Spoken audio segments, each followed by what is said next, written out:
What two teams are we fading? I was really surprised when I see these messages in Slack. Who you want to start with? Yeah, I mean, people have called me crazy before, Andy, and they'll probably call me crazy again, and that's fine.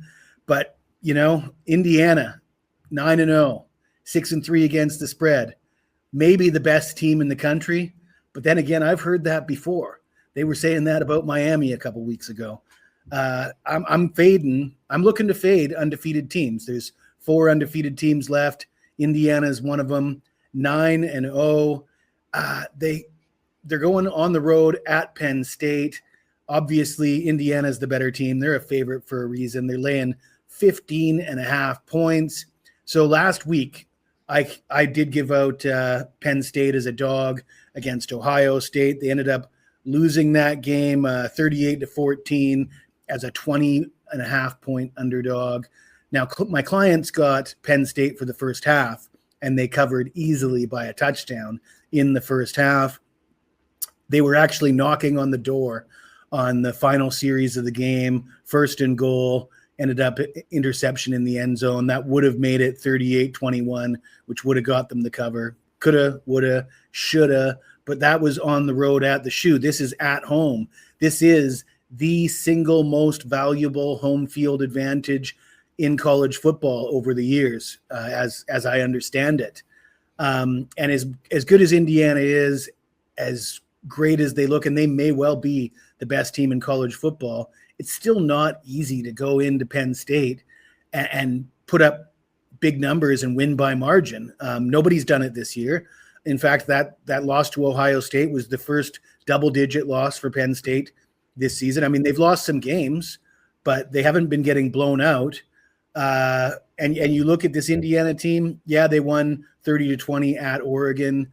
That score could have been worse. Oregon was thoroughly outplayed in that game.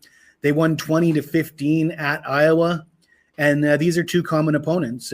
Penn State played close games. They lost in overtime at home to Oregon, and they lost by, I think, 1 point to Iowa, or by a very slim margin at Iowa. Last week, we saw Katron Allen and Nick Singleton play quite well. They both scored touchdowns.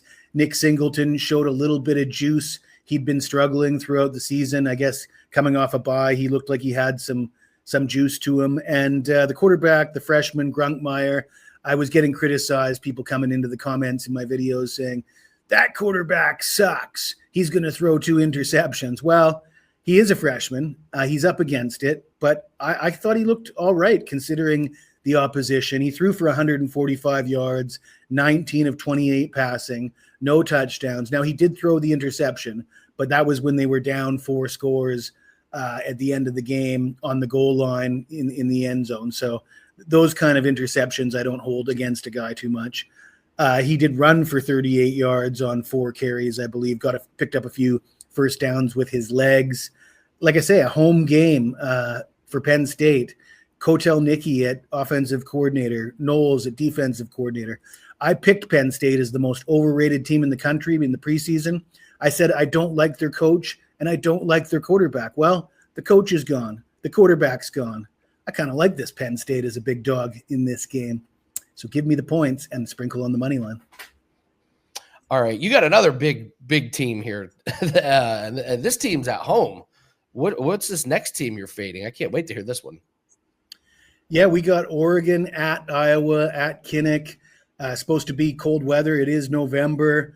And you look at this line. The Ducks are just laying 6 points. And the line tells me an awful lot.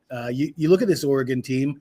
Their signature win comes against the previously mentioned Penn State in overtime.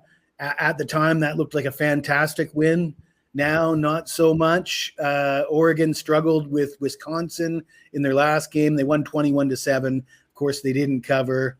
Iowa is just continually underrated. Nobody likes this Iowa team. The Associated Press doesn't like them. They're not ranked in the top 25, very controversially right now. They've lost 2 games. They lost by 3 on the road at Iowa State. They lost by 5 at home to Indiana. Now you look at those, and those are the common opponent of Indiana. They beat Oregon outright. We don't really handicap using transitive properties, but using it as proof of concept that they can hang with an elite team at home. They're tied with Ohio State for the number one run defense in the Big Ten. They're only allowing 2.6 yards per game. Like I said, we're expecting some weather in Iowa City in this game. Could be pretty windy. Expected to be a running game where they're focusing on the running game. And yeah, the number one Big Ten run defense, allowing 2.6 yards per game, and stop the presses. Iowa has a top 10 offense, ladies and gentlemen. They rank 9th in the Big Ten, scoring 31 points per game. That's up from 15.4 points per game in 2023. If Iowa can score points, we know they can play defense. Their defense might not be as elite as it was a couple years ago. It's still pretty damn good. This is a tough game for Oregon, and the total sits at 41.5. And that tells me an awful lot too, because if this is going to be a rock fight, you don't want to be laying points with Oregon.